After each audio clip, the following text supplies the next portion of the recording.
Welcome to Roadside Notes. I'm Christopher, the Route 66 chaplain, and these are the readings from the Faith and Good Courage Journal found at faithandgoodcourage.com.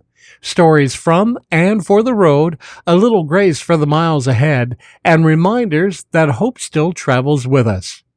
This journal, the Centennial Seeker, is from my entry on August 20th, 2026. The Centennial Seeker found me before I found him. I was halfway through breakfast at one of my favorite Route 66 diners when I heard him ask the waitress a question about the towns along Arizona Route 66. The ones that should have been gone by now.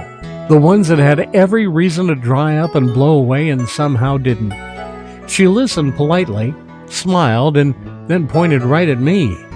"You need to talk to this man," she said. So he pulled up a chair, and we got to talking, and by the time the coffee had been refilled twice, I understood that Pete was from Kentucky, but he really wasn't asking about the towns at all.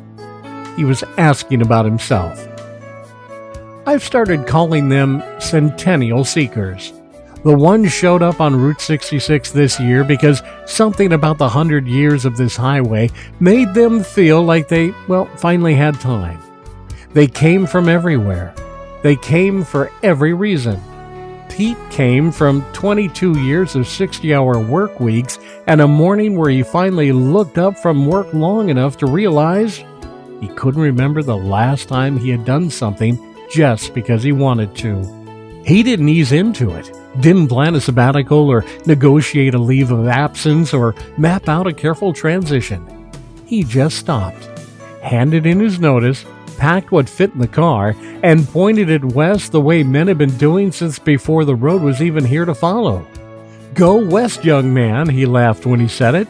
The kind of laugh that had some sadness in it, but not too much, just enough to be honest. The 10-year relationship was over, the house went with it, 44 years old and starting from a number that felt a lot more like zero. He said he woke up one morning and the weight of everything he had been carrying was heavier than the fear of letting go. So he let go. Kentucky to Oklahoma on the first leg, then where the road introduced itself properly.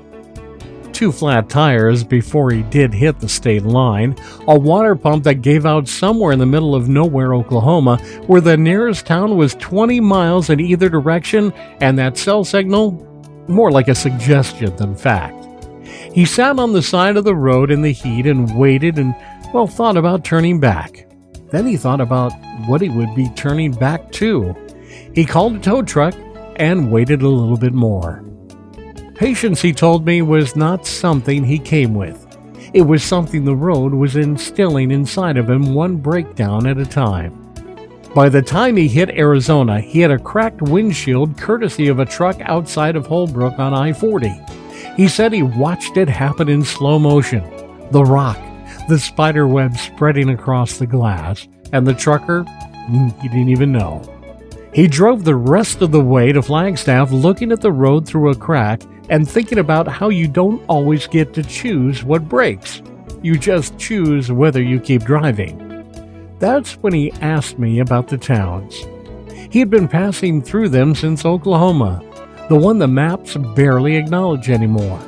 The ones where the gas station closed, the diners hanging on, and the post office is the social center of the community that everyone said was finished 20 years ago. He wanted to know how they survived, what kept them going when every reasonable indicator said they should have been done by now. So I told him I had a podcast, Arizona Route 66, the podcast, and the episodes I've done on exactly that topic. The towns that refuse to die. Hackberry, Peach Springs, Lingman, each one had a moment where it could have folded and chose not to. Not dramatically, just quietly. One resident who stayed. One business that opened that, probably shouldn't have. One stubborn refusal to let the bypass have the last word. Pete got quiet when I said that. Then he said that sounded exactly what he was trying to do. He told me about Flagstaff almost as an afterthought.